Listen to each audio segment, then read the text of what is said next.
25/6 મુરલી છે. અવ્યક્ત બાપદાદા revise course 19/1/95 मुरली. मुरली का title है ब्रह्मा बाप के कदम पर कदम रख, आज्ञाकारी और सर्वस्व त्यागी. आज बाबा ने क्या कहा? ब्रह्मा बाप के कदम पर कदम रख, आज्ञाकारी और सर्वस्व त्यागी बनो. आज बेहद का बाप दादा अपने बेहद के सेवा साथियों को देख रहे हैं. दो प्रकार के साथी हैं. आज बाबा क्या देख रहे हैं? सेवा साथियों बच्चों को देख रहे हैं. तो बाबा के उनमें भी दो प्रकार के साथी हैं. एक है स्नेह के संबंध का साथ निभाने वाले और दूसरे है स्नेह संबंध और सेवा का साथ निभाने वाले. बाबा ये दोनों की स्पष्टता की. बाबा के बच्चे दो प्रकार के साथी तो है, लेकिन एक है सिर्फ बाबा को प्यार करने वाले, संबंध जोड़कर सिर्फ प्यार करते हैं. और दूसरा क्या है? प्यार भी करते हैं, संबंध भी जोड़ते हैं और सेवा के साथी भी बनते हैं. दोनों प्रकार के साथियों को देख रहे हैं. चाहे विश्व के लास्ट कोने में भी है, लेकिन बाप दादा के सामने. आज बाबा क्या कहता है? बोल बाबा के मधुबन में मेरे सामने नहीं बैठे, विश्व के कोई भी कोने में है, लेकिन दिल से वो मेरे सामने है. बाप दादा और बच्चों का वायदा है कि कहाँ भी रहेंगे, जहाँ भी रहेंगे, लेकिन सदा साथ रहेंगे. बाबा का और ये बच्चों का वायदा है कि बाबा हम कहाँ भी रहेंगे, जहाँ भी रहेंगे, लेकिन आपके साथ रहेंगे. ये ब्राह्मण जीवन आदि से अंत तक बाप और बच्चों का अविनाशी साथ है. जहाँ बच्चे साकार में है और बाप दादा आकार और निराकार है, लेकिन अलग है क्या? बाबा के बच्चे जहाँ भी है फिर भी साथ है. बाबा बोल आकारी माना फरिश्ता है, निराकार है, फिर भी बाबा के ऐसे अनुभव करो कि बाबा हर पल हमारे साथ. और अनुभव होता भी होता है कि नहीं? चाहे किसी भी देश में है, लेकिन दिल की समीपता का साथ का अनुभव कराती है. कोई भी कोने में है, कोई भी देश में है, लेकिन दिल से हम बाबा को याद करते हैं तो ऐसे अनुभव होता है कि बाबा हर पल हमारे साथ है. अलग हो ही नहीं सकता. जो दिल से हम याद करेंगे ना, तो बाबा कभी हमारे से अलग नहीं हो सकता. असंभव है, अलग होना असंभव है. परमात्मा वायदा कभी टल सकता है क्या? क्योंकि बाबा ने वायदा किया है कि बच्चे मुझे दिल से याद करेंगे ना, तो हर पल में आपके साथ रहूंगा. तो भगवान ने क्या वायदा किया है, वो वायदा को कोई टाल सकते है क्या? कभी नहीं. परमात्मा वायदा भावी नहीं बन जाता, भावी टाल नहीं, भावी टाली नहीं, टले इसीलिए सदा समीप है. बाबा क्या कहता है? परमात्मा वायदा है, वो कभी टल नहीं सकता, क्योंकि परमात्मा की वायदा कभी भावी नहीं बन सकता, भावी टाल नहीं सकते. टले माना इसीलिए समीप है. आप टालते नहीं हो ना, इसीलिए बाबा के मेरे समीप हो, सदा साथी हो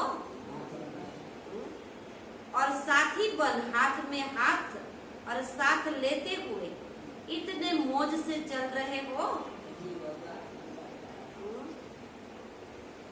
मौज है कि मेहनत है? बाबा पूछ रहे हैं कहाँ मौज में हो, सिर्फ याद में मौज में हो कि याद के साथ साथ सेवा में भी मौज में हो। थोड़ी थोड़ी मेहनत है ना, जब कोई बात आ जाती है तो बाप किनारा हो जाता है। बुद्धि में कोई बात आई, हताश उदास हो गया तो बाबा किनारे हो जाएंगे, क्योंकि बाबा को ऐसा लगेगा ना मैं हर पल उसके साथ हूँ। फिर भी बातों को क्यों याद करते, ये बात आ गई, वो आ गई, वो परिस्थिति आ गई, तो बाबा किनारे हो जाते हैं।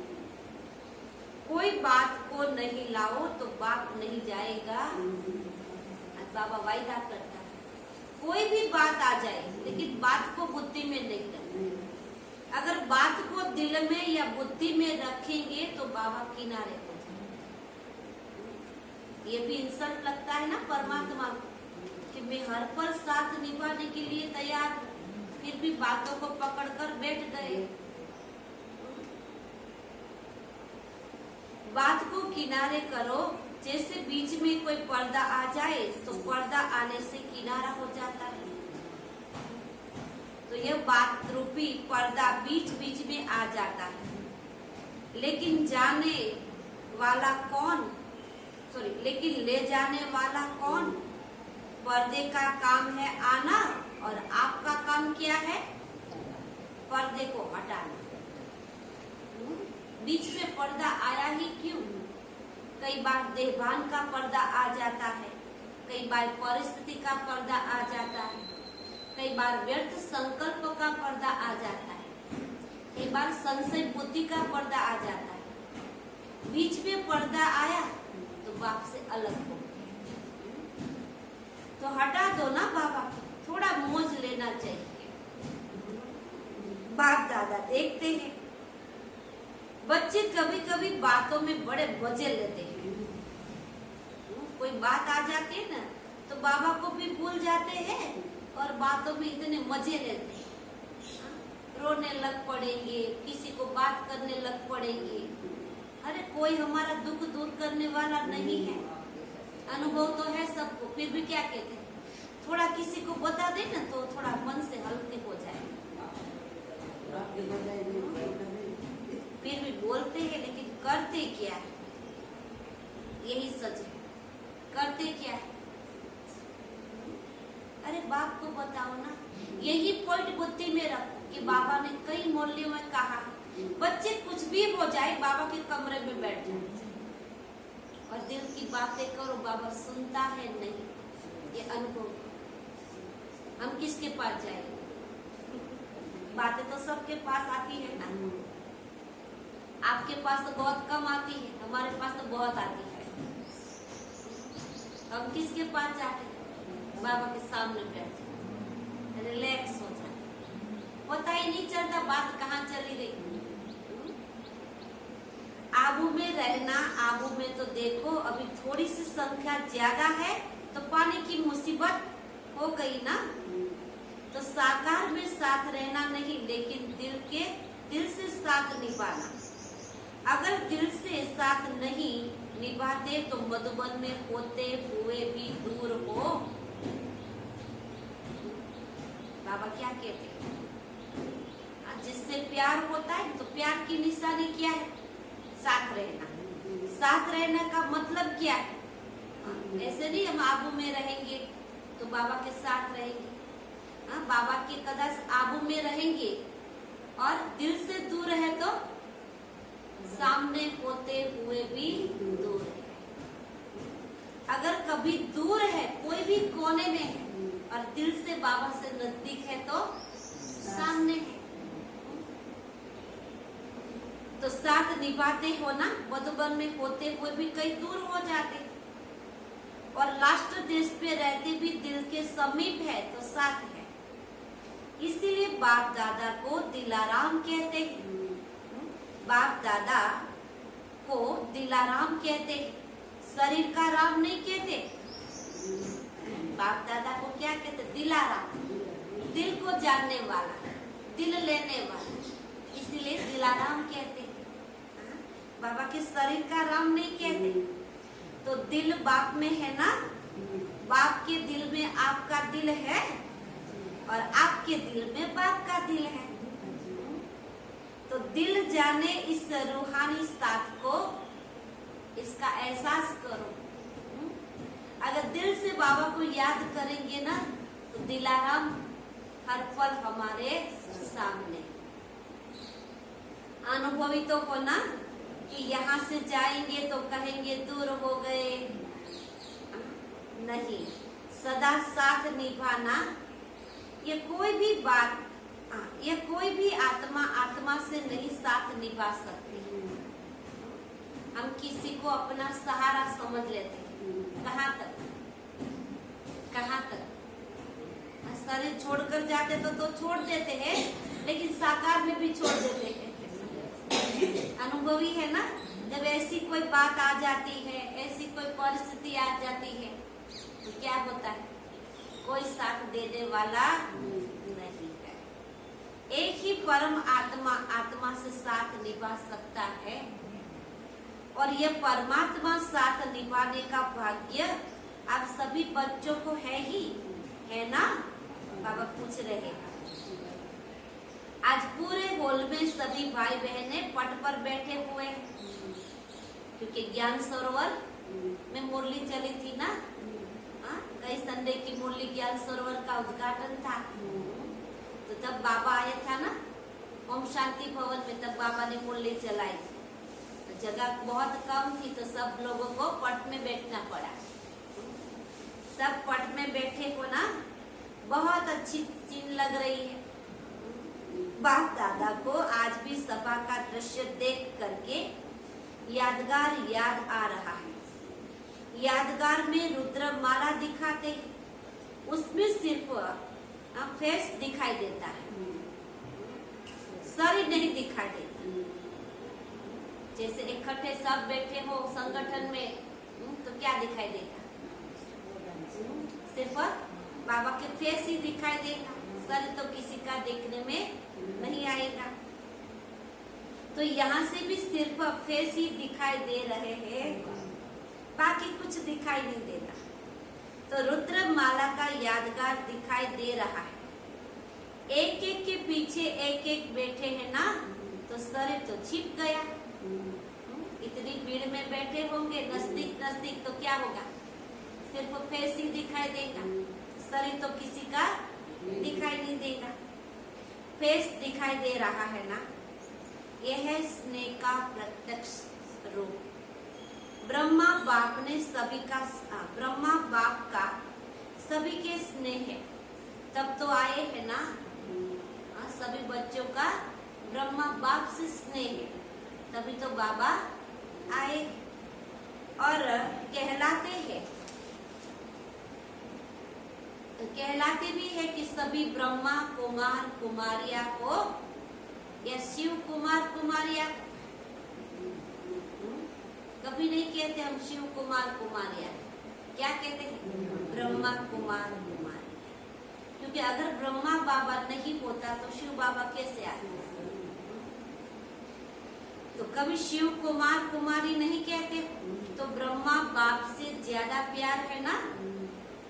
और ब्रह्मा बाप का भी सदा बच्चों से बहुत प्यार है, तभी तो अव्यक्त होते भी व्यक्त पालना कर रहे हैं। बाबा तो अव्यक्त बन गए, ये पुराना शरीर छोड़कर अव्यक्त बने, फिर भी बाबा व्यक्त में आते हैं।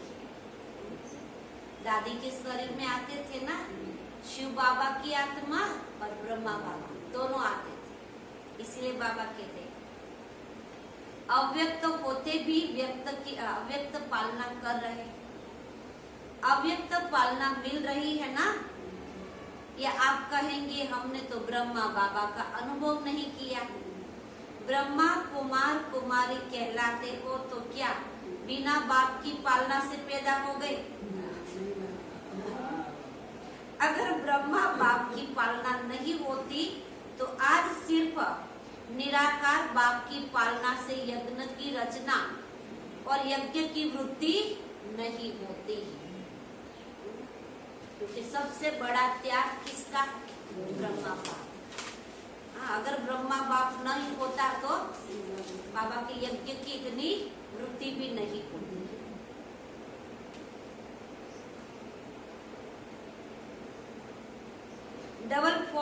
डबल फॉरेनर्स को ब्रह्मा बाप की पालना मिलती है ना। हाँ जी, देखो फॉरेन में बाप जाता है, बाबा तो सूक्ष्म में कहाँ भी पहुंच जाता है ना। जहाँ जो याद करेगा वहाँ बाबा पहुंच जाएगी। तो इंडिया में नहीं रहता है क्या? तो उल्हना तो नहीं देते कि बाबा हमने देखा नहीं। कई बार कई बच्चे कहते हैं ना, हमने साकार बाबा को तो देखा नहीं ना। लेकिन साकार में होते भी बाबा अव्यक्त बनने से कितनी ज्यादा सेवा कर रहे हैं, कितना अनुभव करते। कई कहते बाबा आज मेरे सामने अमृत वेले आ गए, कई कहते बाबा मुझे सपन में आ गए, कई कहते बाबा मेरे सामने साकार में खड़े थे। कई भाई बहनों का ऐसा अनुभव। कई कहते हॉस्पिटल में बाबा ने मेरा ऑपरेशन किया। एक भाई का यार ऐसा अनुभव था कि 4 कलाक मेरा ऑपरेशन चला और ऑपरेशन सक्सेस होने वाला नहीं था। फिर भी डॉक्टर ने हिम्मत की।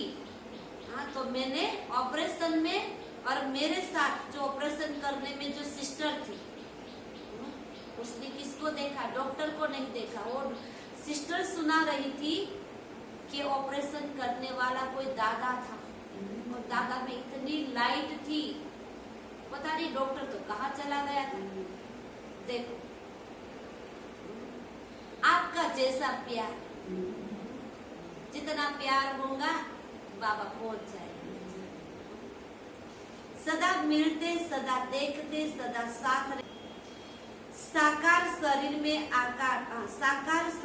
आकार रूप में तो सदा साथ नहीं दे सकते, लेकिन अव्यक्त रूप में सभी को साथ दे सकते हैं।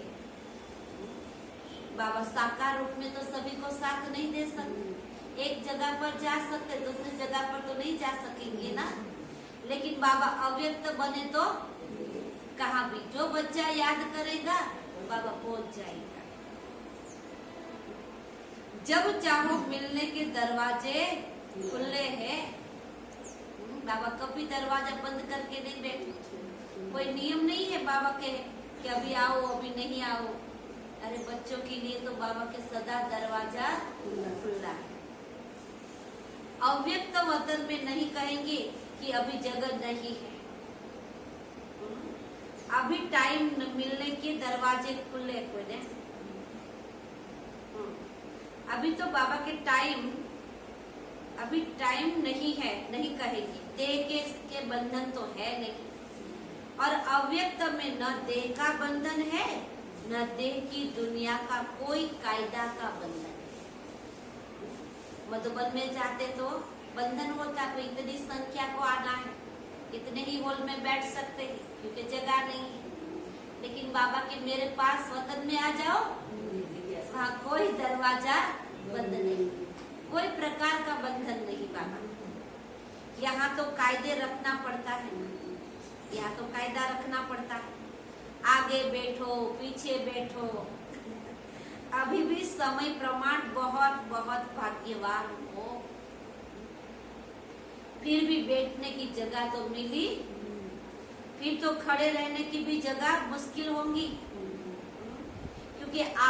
क्योंकि आप सभी को औरों को चांस देना पड़ेगा। देखो बाबा ने ओम शांति भवन में ये मुरली सुनाई थी, तब बाबा ने कहा अब ये साकार में हम देख रहे हैं। 25 कैपेसिटी का हॉल है, डायमंड हॉल, फिर भी कहा किसी को बैठने की जगह नहीं। कोई को कॉन्फ्रेंस में सुनना पड़ता है, कई बार गार्डन में स्क्रीन लगाकर वहाँ सुनाना पड़ता है, वहाँ सब भाई बहने बैठ जाते हैं। मधुबन वालों को तो त्याग करना पड़ता है, कई पुराने भी त्याग कर देते कि हम तो इतने साल से बाबा के सन्मुख बैठे आए थे, अभी नए को चांस दो। तो बाबा के ब्रह्मा बाप के हर कदम पर कदम रखना, इसको ही कहा जाता है फॉलो फादर। तो ब्रह्मा बाप ने बाप की श्रीमत पर पहला कदम उठाया,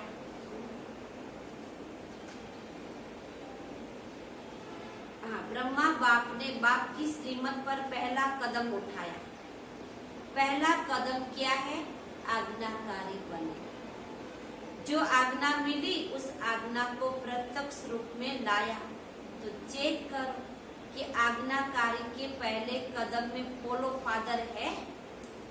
अमृत वेले से लेकर रात तक मनसा वाचा कर्मणा संबंध संपर्क में जो आज्ञा मिली हुई है उसी आज्ञा प्रमाण चलते हैं कि कोई आज्ञा का पालन होती है, कोई आज्ञा का पालन नहीं होता। चेक कर।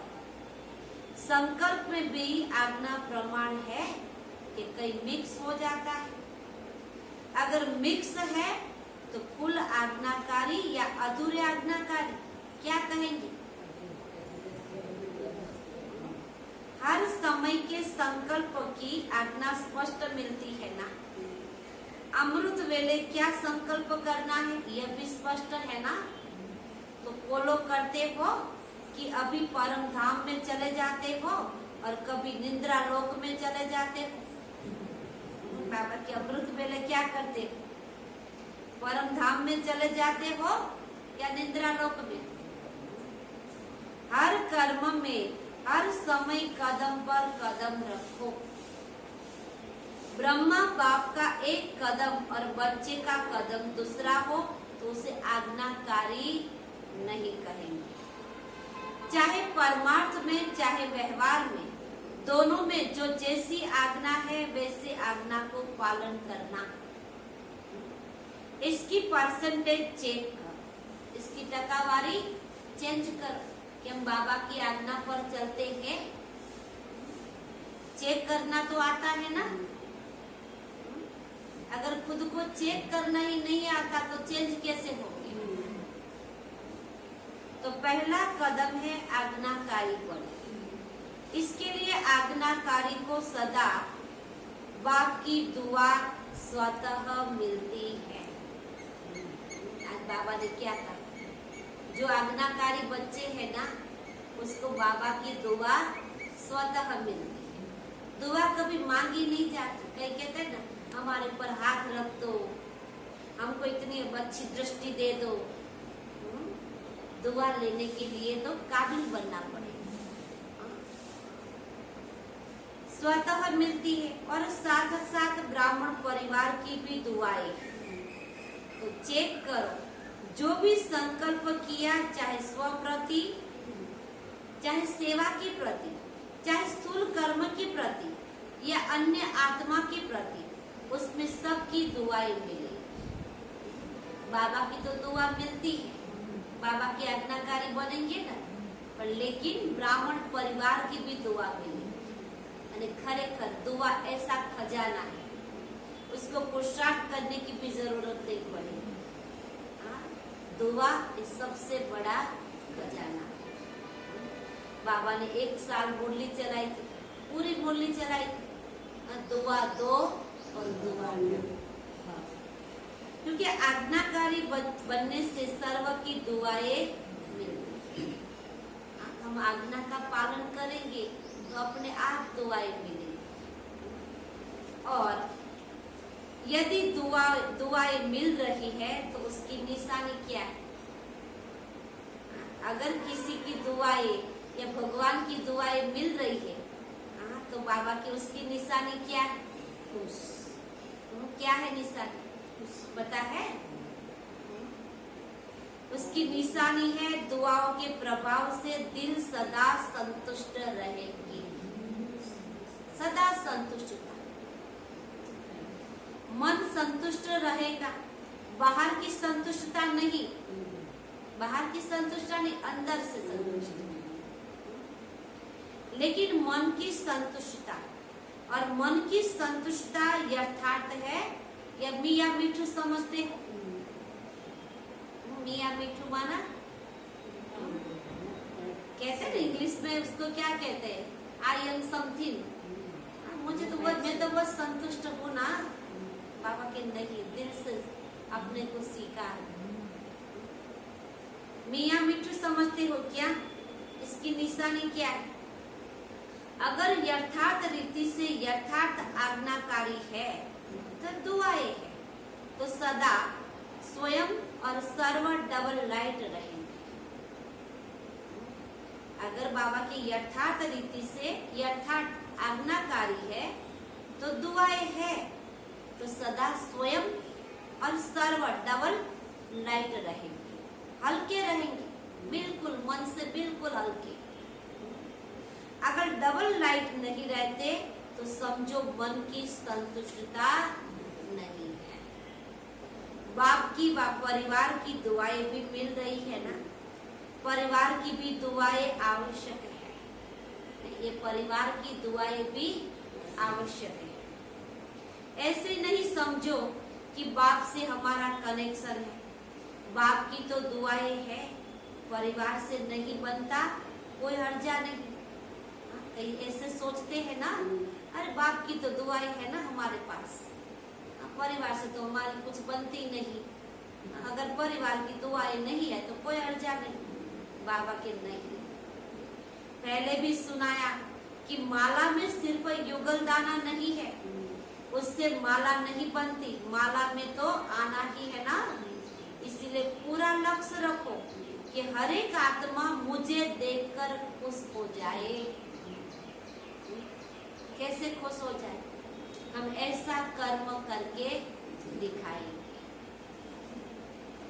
देख करके हल्के हो जाए, बोझ उसका खत्म हो जाए, हमें देखते ही उसका बोझ खत्म हो जाए।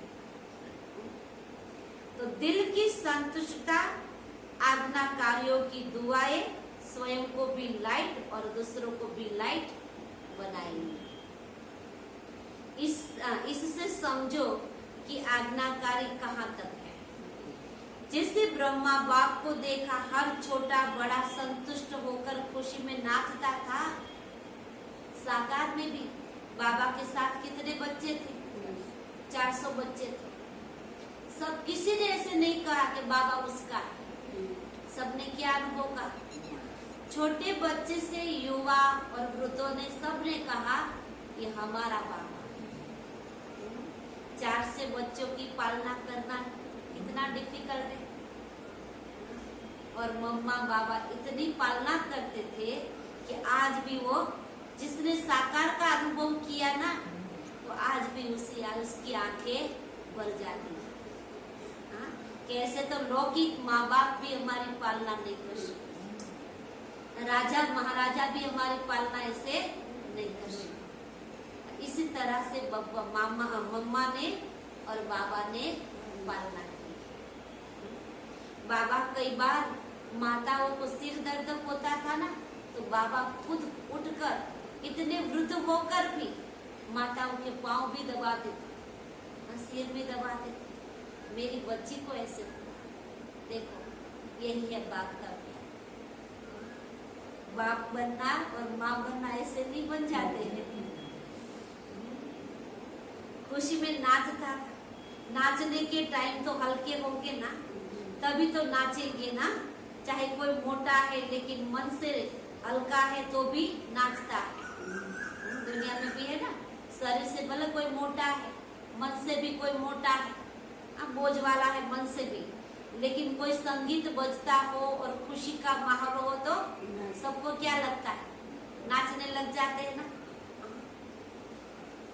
नाचता है और पतला है लेकिन भारी है तो नहीं नाचेगा। शरीर से पतला है लेकिन मन से भारी है तो कभी खुश नहीं रहेगा, नाचेगा नहीं। तो बोलो ऐसे हो जो स्वयं भी अपने आप से संतुष्ट हो और दूसरे भी संतुष्ट रहे। ऐसे नहीं हमारा तो भाव नहीं था, हमारी तो भावना नहीं थी, लेकिन भाव और भावना पहुंचती क्यों नहीं? अगर हमारी अच्छी भावना है, श्रेष्ठ भावना है, तो हमारी भावना सामने वाले को पहुंचती क्यों नहीं? जरूर उसमें कुछ कमी है।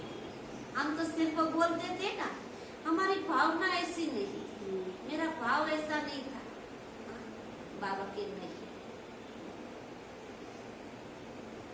अगर सही है तो दूसरे तक वाइब्रेशन क्यों नहीं मिलते? बाबा ने भी जवाब दे दिया, कोई तो कारण होगा, कोई गड़बड़ है तो चेक करो, दुआओं के पात्र कहाँ तक बने। हम ऐसे बोल देते, मुझे तो ये करने की इच्छा थी, मेरा भाव नहीं था। नहीं बाबा की कुछ गड़बड़ है।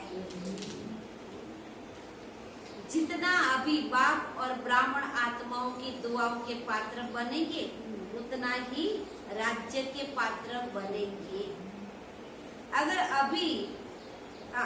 अभी ब्राह्मण परिवार को संतुष्ट नहीं कर सकते तो राजा क्या चलाएंगे, क्योंकि बनना तो राजा है सतयुग में। अब ये प्रजा का संचालन नहीं करेंगे, ये ब्राह्मण परिवार को अच्छी तरह से नहीं संभालेंगे, तो बाबा के सतयुग में राजा बनकर कैसे संभालेंगे?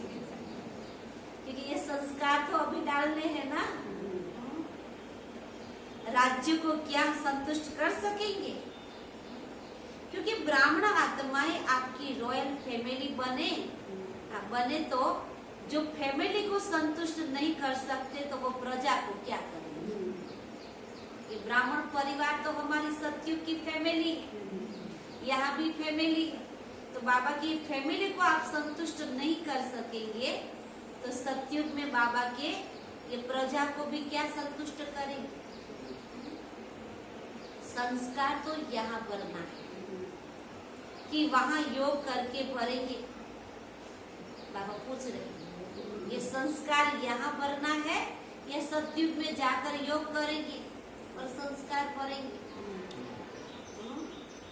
नहीं ना कर सकते हो। वो जो प्रजा को क्या करेंगे? संस्कार यहाँ ही भरेंगे ना। अगर वर्तमान ब्राह्मण परिवार में कारण व निवारण नहीं कर सकते, कारण ही कहते हैं, तो जहाँ कारण है वहाँ निवारण शक्ति नहीं है। बाबा के संगठन में तो कुछ आगे पीछे होता ही है, एक को खुश करेंगे तो दूसरा नाराज हो जाएगा, ऐसे तो होता रहेगा। हाँ, लेकिन बाबा के उसका निवारण करते, कारण शब्द नहीं, ये कारण हुआ नहीं, निवारण करते। कारण नहीं कहते रहो, निवारण शक्ति को अपनाओ। अगर परिवार में निवारण शक्ति नहीं तो विश्व के राज्य को क्या निवारण करेंगे? क्योंकि आपके राज्य में हर आत्मा सदा निवारण स्वरूप है, वहां कारण होता ही नहीं। कहाँ? सतयुग। वहां कोई कारण शब्द नहीं होगा, सब खुश होगी। जैसे अभी राज्यसभा में कारण बताते हैं ना, यह कारण है, यह कारण है, यह कारण है, वहाँ ऐसे राज्य दरबार होंगी क्या? अभी ये राज्य दरबार होती तो क्या होता है? कितने सारे कारण लेकर बैठ जाते, क्वेश्चन लेकर। बाबा के सतयुग में ऐसे नहीं होगा, वहाँ तो सिर्फ खुशी और खिरापत पूछते रहेंगे। सतयुग में राजा क्या बनेगा? माँ बाप बन जाएगा और सबकी खुश खिरापत का समाचार पूछते रहेंगे। वहाँ कारण शब्द नहीं होगा। सिर पर दरबार नहीं है लेकिन बहुत अच्छा मिलन है, तो कारण कहकर अपने को दुआओं से वंचित नहीं करो। बाबा के यहाँ कारण, इसके कारण मैंने सेवा नहीं की, वो बीच में आ गया ना इसीलिए मैंने ऐसे नहीं किया। नहीं, जिसको जो चांस मिलता है वो चांस ले लो, किसी को नहीं देखो। मुझे चांस मिला, अगर भगवान ने मुझे मेरी चॉइस की है ना, लोगों ने तो चॉइस नहीं की ना, तो अगर भगवान ने मेरी चॉइस की है तो कुछ सोच समझ कर की होगी। किसी को अच्छा लगे या ना लगे, नहीं, मेरे भगवान को तो अच्छा लगता है। ब्रह्मा बाप ने कारण को निवारण किया, इसीलिए नंबर 1 हुआ। बाप दादा के पास सभी के कारणों के फाइल ही इकट्ठे होती है।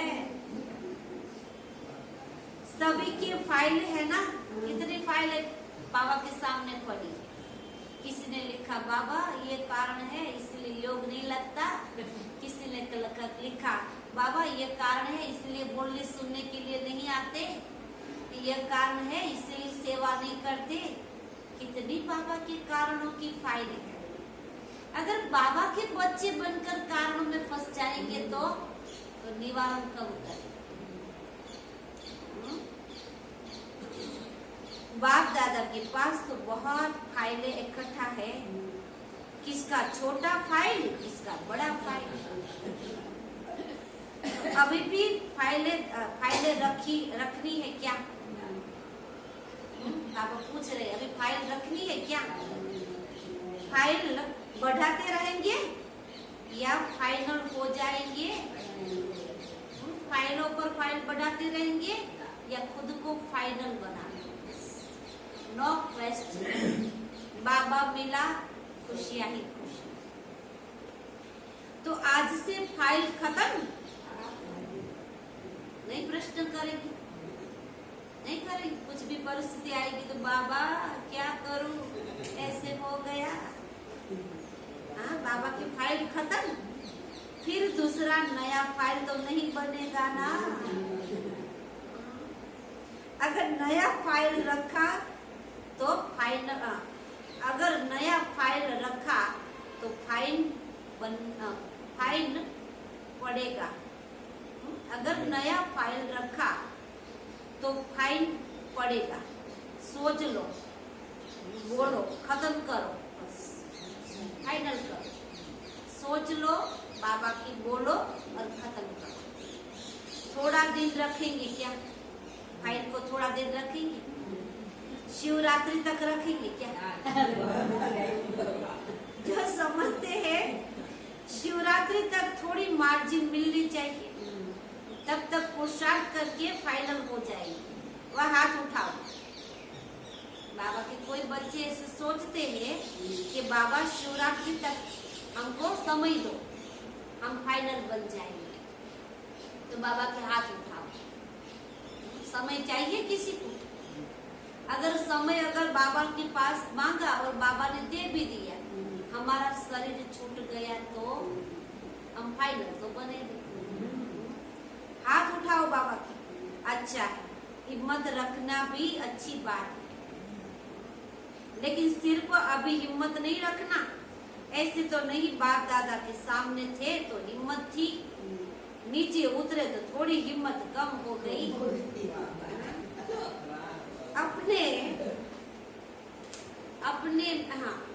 अपने देशों में गए तो और कम हो गए, क्योंकि अलग अलग देश के बैठे थे, फॉरेनर्स भी बाबा के सामने बैठे थे।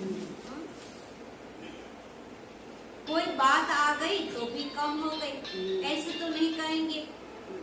देखो, जब कोई भी कारण सामने आता है और कारण के कारण हिम्मत होती है, कोई भी कारण सामने आता है और कारण के कारण हिम्मत कम होती है, कमजोर हो जाते। एक कारण का निवारण करेंगे, दूसरा आ जाएगा। होता है ना संसार में, एक परिस्थिति को सोल्व करेंगे, ये परिस्थिति सोल्व हो जाएगी, फिर हम बाबा के घर आएंगे, फिर हम पुरुषार्थ करेंगे। ये परिस्थिति सोल्व हो गई, दूसरी आ गई, चिंता मत करो, वो आपकी इंतजार करके बैठी।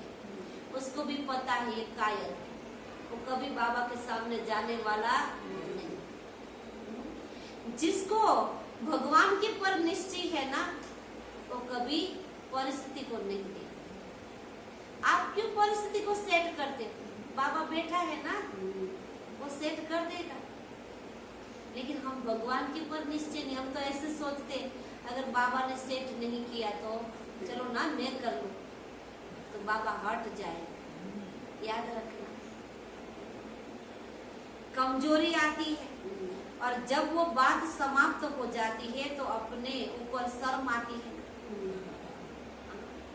अपने ऊपर ही संकोच होता है कि अच्छा नहीं किया मैंने, ये अच्छा नहीं हुआ करके और ही पश्चाताप करेंगे। बाबा के ऐसा समय हमारे सामने न आए कि कि हम भगवान के सामने बैठकर पश्चाताप करें कि बाबा आप तो आ गए, हमने आपको पहचाना नहीं, बहुत देरी हो जाएगी। शर्माएं, पश्चाताप करेंगे, यह तो आपकी प्रजा का काम है, आपका काम नहीं है। हाँ, पश्चाताप करना ये तो प्रजा का काम है, आप तो राजा बनने वाले हो ना, तो बाबा की ये आपका काम नहीं है। ये अच्छा लगता है क्या आपको? ये अच्छा नहीं हुआ ना बाबा की करके। और हाँ, पश्चाताप करने वाले राजा क्या बनेंगे? जो पश्चाताप करने वाले बाबा के राजा क्या बनेंगे? तो सोचो, साक्षी स्थिति के सिंहासन पर बैठ जाओ और अपने आप को ही जज करो। कौन सी सीट पर बैठ जाओ? साक्षी बनकर देखते रहो। हम कई बार ऐसे क्वेश्चन करते हैं कि हम साक्षी बन जाएंगे ना तो पता नहीं घर का क्या होगा। एक क्वेश्चन भी हमें निश्चय की कमी है। ये क्वेश्चन आता ही क्यों? अगर हम चले जाएंगे तो क्या घर नहीं चलेगा? नहीं चलेगा, बहुत अच्छी तरह से चलेगा। लेकिन हम क्या करते? सारा बोझ उठा कर चलते, मेरे बिना तो ये कुछ होता ही नहीं। तो बाबा के साक्षी के सिंहासन पर बैठ जाओ और अपने आप को जज करो। अपना जज बनो, दूसरों का जज नहीं बनो। दूसरों का जज बनना सभी को आता है, लेकिन दूसरों का जज जल्दी बन जाते और अपना वकील बन जाते। क्या करते? दूसरों का जज बन जाते, किसी के बीच में जाकर जजमेंट दे देते, आप ऐसे करो, आप ऐसे करो। और खुद का, जब खुद के सामने प्रश्न आता तो हम वकील बन जाते, दलील करते। अब क्या करे, परिस्थिति ऐसी थी ना, इसीलिए खुद का वकील बन जाते और दूसरों का जज बन जाते। तो साक्षीपन के सिंहासन पर अपने आप को निर्णय बहुत अच्छा होगा। सिंहासन के नीचे रहकर जज करते हो तो निर्णय अच्छा नहीं होता। सिंहासन पर बैठकर निर्णय करेंगे ना तो जजमेंट अच्छा मिलेगा, और सिंहासन के नीचे जाकर निर्णय करेंगे तो क्या होगा? निर्णय अच्छा नहीं होगा। तो सेकंड में तख्त नसीन बन जाओ ना, ये स्थिति आपका तख्त है। कौन सी स्थिति? साक्षीपन। देखते रहो, जो भी होता है देखते रहो। हो सकता है, बाबा पूछ रहे, हो सकता है यथार्थ सहज निर्णय का तत्व है साक्षीपन। दूसरी बात, दूसरों की चलन वो ज्यादा सामने आती है, अपनी क्यों नहीं? दूसरों को हम बार बार देखकर वो ऐसा चलता है, वो ऐसे करता है, वो ऐसे बैठता है, वो ऐसे कर्म करता है, हम क्या करें? कभी ये देखें हम क्या करें? अपनी क्यों दिखाई नहीं दे रही? आज बाबा क्या बोल रहे हैं? अगर साक्षी होकर देखेंगे तो अपनी भी नजर आएगी, दूसरों की नजर नहीं आएगी। फिर जजमेंट जो होंगी वो यथार्थ होंगी। हर पल यही सोच। हर रोज बाबा मेरे लिए मुरली चला रहा। हम कई बार क्या करते, ऐसे कोई पॉइंट आते दूसरों को कहते, जो आज बाबा ने आपको ऐसे कहा, पता चला आपको? अरे बाबा तो सबको कहते हैं, हम तो सब पुरुषार्थी है ना, ये सब पॉइंटें हमको भी लागू होती है, नहीं तो यथार्थ नहीं होते। बाप दादा ने पहले भी सुनाया था कि ड्रामा में जो भी बातें आती है ना, उन बातों में बहुत अच्छा अक्ल है। बातों में अक्ल है। देखो बाबा क्या कहते हैं, कोई भी बातें आपके सामने ड्रामा अनुसार आती है तो बातों में भी अक्ल है। बिना आमंत्रण से वो नहीं आती। आप आमंत्रण देते हो ना तब आती है। कैसे आमंत्रण देते हो? सोचने। कोई भी बात आती है, आप सोच सोच कर इतनी बड़ी कर देते हो, बात मत पूछो, फिर बोझ लगता है। लेकिन कभी कभी ब्राह्मण बच्चों में अकल थोड़ा कम हो जाता है। बातों में अकल है, वो आती है, आप आमंत्रण देते हो तब। लेकिन बाबा के ब्राह्मण बच्चों में थोड़ा अकल कम हो जाता है। बात आती है और चली जाती है। लेकिन आप ब्राह्मण बच्चे बात को पकड़ कर बैठ जाते हैं। कोई भी परिस्थिति आती है, ठहरती है क्या? नहीं ठहरती ना। दुख भी आया तो चला जाएगा, सुख भी आया तो चला जाएगा, कोई भी बैठने वाला नहीं। लेकिन हम क्या करते हैं, उसको पकड़ कर बैठ जाते हैं। बात रुकती नहीं, चली जाती है ना, लेकिन स्वयं बात को छोड़ते नहीं। किसी ने कुछ कहा तो बात तो चली गई, बोलने वाला भी चला गया, लेकिन हम क्या करते हैं, इतना मन में उसको लेकर बैठ जाते हैं। जब भी उसको देखेंगे क्या याद आएगा? मुरली याद नहीं आएगी। क्या याद आएगा? उसने मेरे को ऐसे कहा था, मेरा अपमान किया था। तो बाबा की बात को छोड़ते नहीं। तो बातों में अकल ज्यादा हुई या आप में? बातें अकल वाली हुई ना। कई बच्चे कहते हैं 2 दिन से ये बातें चल रही है। घर में कोई परिस्थिति होती है तो कहते हैं पता नहीं 2 दिन से ऐसी बातें चल रही है। बातें तो चली गई, लेकिन आपने उसको छोड़ा ही नहीं। 2 घंटे से ये बातें चली और 2 घंटे में गवाया, कितना गवाया? तो 2 दिन में गवाया, कितना गवाया? 2 घंटा नहीं, 2 दिन गवाया। तो अक्ल वाले बनो ना। बाप है ना, उसका हक है कहने का। दूसरा कोई हमको कह नहीं सकता। भगवान बाप बनकर के इसलिए कह रहा है। तो अक्ल वाले बनो। अच्छा, चारों ओर के सर्व बाप दादा के स्नेह को प्रत्यक्ष करने वाले, फॉलो फादर करने वाले श्रेष्ठ आत्माएं, सदा बाप दादा के कदम पर कदम रखने वाले आज्ञाकारी श्रेष्ठ आत्माएं, सदा दृढ़ संकल्प द्वारा ब्रह्मा बाप समान सर्वस्व त्यागी विशेष आत्माएं, सदा सपूत बन हर समय सबूत देने वाले सुपात्र आत्माओं को बाप दादा का याद प्यार और नमस्ते। हम रूहानी बच्चों की रूहानी बाप दादा को भी याद प्यार और नमस्ते नमस्ते नमस्ते। सदा रहो हंसते, बनो फरिश्ते। शुक्रिया बाबा, तेरा लाख लाख शुक्रिया, बार बार शुक्रिया। वरदान। ब्रह्मा बाप के कदम पर कदम रख, हद को बेहद में समाने वाले बेहद के बादशाह भव। ब्रह्मा बाप के कदम पर कदम रख, हद को बेहद में समाने वाले हद को बेहद में समाने वाले बेहद के बादशाह भव। फॉलो फादर करना अर्थात मेरे को तेरे में समान। फॉलो फादर माना ब्रह्मा बाप समान बनना।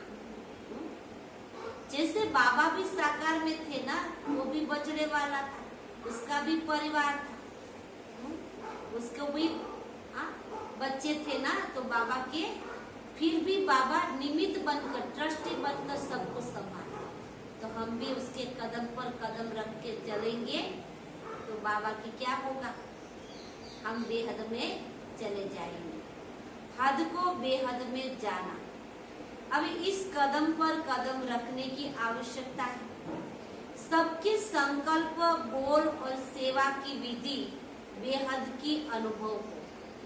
स्व परिवर्तन के लिए हद को सर्ववंश सहित समाप्त करो। आज बाबा क्या कहता है? स्व परिवर्तन के लिए હદ કો સર્વ વંશ સહિત સમાપ્ત કરો.